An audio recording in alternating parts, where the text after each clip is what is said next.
अस्सलाम वालेकुम students, hope you are doing well.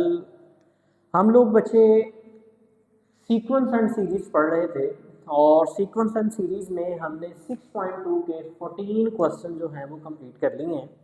तो वो जो प्रीवियस लेक्चर्स हैं मैंने वो प्लेलिस्ट के अंदर रखे हुए हैं, आप लोग उनको जाके देख सकते हैं। ये बड़ा ही आज का लेक्चर जो है वो इम्पोर्टेंट लेक्चर है और ये बोर्ड पॉइंट ऑफ व्यू से बड़ा इंपॉर्टेंट है। इसमें से जो है वो क्वेश्चंस आने के चांसेस ज़्यादा होते हैं अकॉर्डिंग टू प्रीवियस। अगर हम कोर्स देखें तो इनमें से क्वेश्चन जो है वो आ जाते थे, लॉन्ग में भी आ सकता है, वो शॉर्ट में भी इनको पिक कर सकता है। तो आपने इस चीज़ पे आज के लेक्चर पे ज़रा गौर से इसको समझना है और एंड तक ये लेक्चर जो है वो ज़रूर देखना है। और अगर आपने मेरे चैनल को सब्सक्राइब अभी तक नहीं किया तो वो ज़रूर सब्सक्राइब करें। तो क्वेश्चन नंबर जो 15 है हमारा, अभी इसको हम लोग स्टार्ट करने लगे हैं। अब यहाँ पे हमारे पास इस क्वेश्चन में दो अरिथमेटिक प्रोग्रेशन हमें गिवन है, दो अरिथमेटिक प्रोग्रेशन हमें गिवन है और वो कहता है कि इन दोनों अरिथमेटिक प्रोग्रेशन की जो nth टर्म्स हैं वो क्या हैं, इक्वल है। अब वो nth टर्म कितने नंबर वाली, nth जो है वो प्लेस वैल्यू बताता है कि कौन से नंबर वाली टर्म। अब वो कहता है कि nth टर्म्स इन दोनों सीक्वेंसेस की जो है वो इक्वल हैं। आपने फाइंड करना है कि n कौन सी वैल्यू है, मतलब कौन सी प्लेस वैल्यू वाली इन दोनों सीक्वेंसेस की वैल्यू सेम है, हमने ये बताना है। तो जरा गौर कीजिएगा। फर्स्ट ऑफ ऑल हम पहले सीक्वेंस को लेके चलते हैं। तो पहले सीक्वेंस के अंदर हमारे पास जो फर्स्ट टर्म लिखी है 3, उसको मैं नाम देता हूँ कि जी ये A1 है और ये किसके बराबर आ गया 3। जो पहली टर्म होती है, मैंने आपको पहले भी बताया, उसे हम A1 कहते हैं, उसको सिंपल A भी कह सकते हैं, ये हमारी अपनी मर्जी होती है। तो मैंने इसको नाम दिया है A1 का। इसी तरह से अगली बात जो आपको पता है कि हम अरिथमेटिक प्रोग्रेशन में दूसरी जो चीज़ फाइंड करते हैं वो होता है कॉमन डिफरेंस। कॉमन डिफरेंस निकालने के लिए कोई सी दो कंसेक्टिव वैल्यूज लें, इकट्ठी जो लिखी हुई हैं, उनमें से बाद वाली टर्म में से पहले वाली टर्म आप माइनस कर दें। मतलब आप 10 - 3 करें तो ये कितना आ जाएगा मेरे पास 7। तो मुझे कॉमन डिफरेंस मिल गया और उसने हमें बताया है कि कौन सी वैल्यू जो है वो हमने लेनी है, nth वैल्यू लेनी है। मतलब n इज इक्वल टू कौन सा नंबर है उसने बताया नहीं है, वो nth है, वो हमने फाइंड करना है। मतलब n is equal to n आएगा। अब जनरल टर्म का फार्मूला आप ऑलरेडी फेमिलियर है। जनरल टर्म का फार्मूला होता है an will be equal to a1 plus n minus 1 into D. ये हमारे पास जो है वो जनरल टर्म फाइंड करने का फार्मूला होता है। तो जरा गौर करिएगा, मैं यहाँ पे an को एज इट इज लिखा रहने देता हूँ। ये nth वैल्यू है हमारे पास, an क्या है, nth टर्म है जो वो कह रहा है। तो an आ गया। अब यहाँ पे a1 जो है, a1 मेरे पास यहाँ पे 3 है। इसी तरह से n मैंने फाइंड करना है और कॉमन डिफरेंस मेरे पास निकल आया है 7। अब जब इसको सॉल्व किया जाएगा ये आएगा 3 प्लस ब्रैकेट के बाहर 7 है, जब ब्रैकेट ओपन करेंगे दोनों वैल्यूज के साथ 7 मल्टीप्लाई होगा, 7n से मल्टीप्लाई होकर 7n आ जाएगा। आगे माइनस है, मैंने माइनस लगाया, 7 1 आ जाएगा 7। तो यहाँ पे अगर आप लोग गौर करें, मेरे पास जो nth वैल्यू आई है पहले सीक्वेंस में से वो क्या आई है, an will be equal to 3 - 7 आ जाएगा मेरे पास माइनस का 4 और साथ में लिखा हुआ है प्लस का 7n। तो ये मेरे पास nth वैल्यू आई है पहली अरिथमेटिक प्रोग्रेशन की। अब बात करते हैं जी सेकंड अरिथमेटिक प्रोग्रेशन की। तो ये मेरे पास सेकंड अरिथमेटिक प्रोग्रेशन है। सेकंड अरिथमेटिक प्रोग्रेशन के अंदर अब मैं इन टर्म्स में से, मुझे दो चीजें चाहिए होती हैं। एक तो पहली वैल्यू चाहिए होती है अरिथमेटिक प्रोग्रेशन को सॉल्व करने के लिए, हमें एक तो फर्स्ट वैल्यू चाहिए जिसे हम a1 कहते हैं और दूसरा कॉमन डिफरेंस चाहिए जिसे d कहते हैं। अब यहाँ पे हमारे पास सीक्वेंसेस दो हैं। अब टर्म्स इनकी आपस में मिक्स ना हो इसलिए इसकी टर्म्स को मैं नाम दे देता हूँ जी a, या सॉरी b कह लें। अगर मैं इसको b कह देता हूँ तो जरा गौर कीजिएगा, तो मेरे पास जो फर्स्ट टर्म आएगी वो आएगी b1। तो पहली टर्म को मैंने नाम दिया जी b1। तो b1 मेरे पास कितना आ गया 63। तो टर्म्स का नाम मैंने पहले a कहा। अब चूंकि सीक्वेंस दूसरा भी इसी क्वेश्चन में है, इसकी टर्म्स को मैंने b कह दिया, b1 b2 b3। तो b1 मेरे पास आ गया 63। सिमिलरली जब कॉमन डिफरेंस लूंगा, इसी तरह ये डिफरेंस है 7, इसकी वैल्यू तो डिफरेंट निकलेगी, तो इसको मैंने नाम दिया d प्राइम कॉमन डिफरेंस। मैंने सिंबल्स चेंज कर दिए ताकि ये मिक्स वैल्यूज ना हो। तो मेरे पास जो डी प्राइम है वो कितना आएगा, आप 65 में से 63 माइनस करें जो कि मेरे पास 2 के इक्वल आ रहा है। इसी तरह nth टर्म इसकी भी हमने फाइंड करनी है। तो जब हम nth टर्म का फॉर्मूला लिखेंगे, देखिए पहले हम an के लिए लिखते थे, अब हम लिख लेंगे bn के लिए। तो देखें जी bn जो है ये मेरे पास बराबर है b1 प्लस n-1 d और d के ऊपर लगाएंगे प्राइम। अब यहाँ पे मैं वैल्यूज पुट करता हूँ। देखिए मैंने b1 की जगह उसकी वैल्यू पुट की जो कि मेरे पास है 63 प्लस n-1 आ जाएगा, और d की जगह मैंने उसकी वैल्यू पुट करनी है, d प्राइम की जगह वो कितनी है, 2 है। अब इसको मैं सॉल्व कर लेता हूँ, पहले मैं इसको सिंप्लीफाई कर लेता हूँ। तो जब इसको सिंप्लीफाई किया जाएगा तो जरा गौर करिएगा, सिंप्लीफाई किस तरह करेंगे। देखिए जी bn हम जनरल टर्म फाइंड कर रहे हैं, nth टर्म फाइंड कर रहे हैं, तो bn मेरे पास आ रहा है 63, आगे प्लस है। देखिए जी ब्रैकेट ओपन करेंगे, ब्रैकेट के बाहर 2 है, 2 ब्रैकेट के अंदर ज़रब होगा, 2 पहले n से मल्टीप्लाई होकर 2n आएगा, माइनस 2 1 से मल्टीप्लाई होकर कितना आएगा 2, और ये जो bn मेरे पास बन जाएगा वो क्या बनेगा, जरा गौर कीजिएगा, bn मेरे पास बन जाएगा, देखिए 63 में से 2 माइनस करेंगे ये आएगा 61, और इसी तरह साथ में लिखा है प्लस का 2n। अब क्वेश्चन के अंदर हमें क्या कंडीशन गिवन है, क्वेश्चन में कहता है कि जो nth टर्म्स हैं इन दोनों सीक्वेंसेस की वो क्या है, इक्वल, क्या है वो, इक्वल है। एज पर गिवन स्टेटमेंट मैं यहाँ पे लिखता हूँ सिंस, जैसा कि हम जानते हैं कि nth टर्म पहले सीक्वेंस की और nth टर्म दूसरे सीक्वेंस की दोनों क्या है, आपस में इक्वल है, ये गिवन कंडीशन है। अब देखिए ए एन जो है ये मैंने क्या निकाला था, ये मैंने निकाला था, आप लोग यहाँ पे देख सकते हैं, ये मैंने निकाला था -4 प्लस 7n, तो मैंने यहाँ पे लिखा -4 प्लस 7n इक्वल में आ जाए। bn मेरे पास कितना है, bn मैंने निकाला है 61 प्लस 2n, मैंने दोनों की जगह दोनों की वैल्यूज लिख दी जो मैंने निकाली थी। अब देखिए n वाली टर्म्स एक साइड पे करें और जिनके साथ n नहीं है वो दूसरी साइड पे करें। देखिए मेरे पास यहाँ पे लिखा है 7n, 2n ऐड हो रहा है, इस साइड पे ले आए लेफ्ट पे तो माइनस हो जाएगा। इसी तरह 61 मेरे पास एज इट इज है, ये -4 जब दूसरी साइड पे जाएगा तो क्या हो जाएगा जी, +4। 7n में से 2n निकाले तो कितना आ जाएगा, 5n। 61 में 4 ऐड करें तो कितना आएगा, 65। अब यहाँ से मैंने क्या करना है, n की वैल्यू निकालनी है, तो देखिए मैं 5 को दूसरी साइड पे ले जाऊंगा और 5 इधर आके क्या होगा, डिवाइड हो जाएगा। तो देखिए ये मेरे पास आ जाएगा 13, कितना आ जाएगा, 13। जब 5 को दूसरी साइड पे ले जाके डिवाइड किया जाएगा तो 65/5 कितना आ जाएगा, 13 आ जाएगा, और यहाँ से मुझे कौन सी वैल्यू मिल गई है, n की वैल्यू मिल गई है। इसी तरह से हम नेक्स्ट क्वेश्चन की जानिब आते हैं। तो देखें n की जो वैल्यू यहाँ पे मुझे मिली है ये क्या है, nth वैल्यू है 13, मतलब पहले सीक्वेंस की 13 नंबर वाली वैल्यू और दूसरे सीक्वेंस की 13वें नंबर वाली वैल्यू दोनों क्या होंगी, इक्वल होंगी। अगर आप इसको चेक करना चाहें तो आप जनरल टर्म के फार्मूला में वैल्यू पुट करके इसको फाइंड कर सकते हैं, दोनों का आंसर सेम आएगा। इसके बाद हम नेक्स्ट क्वेश्चन की जानिब आते हैं। क्वेश्चन नंबर 16 है, इंपॉर्टेंट क्वेश्चन है, जरा गौर करिएगा। क्वेश्चन नंबर 16, क्वेश्चन 16 में वो क्या डिमांड करता है, मैं यहाँ पे इसकी स्टेटमेंट तो नहीं लिख रहा, मैं यहाँ पे आपको स्टेटमेंट डिफाइन करके बता देता हूँ कि क्या कहता है। इफ द pth टर्म, जैसे हम पढ़ते हैं ना सेकंड टर्म, थर्ड टर्म, इसी तरह उसने एक जनरल सी टर्म दी है pth टर्म, मतलब इसको हम किस तरह रिप्रेजेंट करेंगे, इसको रिप्रेजेंट करेंगे AP, नीचे P लगा दिए, ये P नंबर वाली टर्म है, और कहता है if the pth term of an arithmetic progression is Q, वो किसके बराबर है, कहता है जी ये Q के बराबर है। ये उसने गिवन स्टेटमेंट दी है पहले, फिर कहता है and qth term, pth term पहले दी थी AP, अब Q नंबर वाली टर्म दी है उसको हम लिखेंगे AQ, और कहता है जी qth टर्म इज P, और वो किसके बराबर है, P के बराबर है।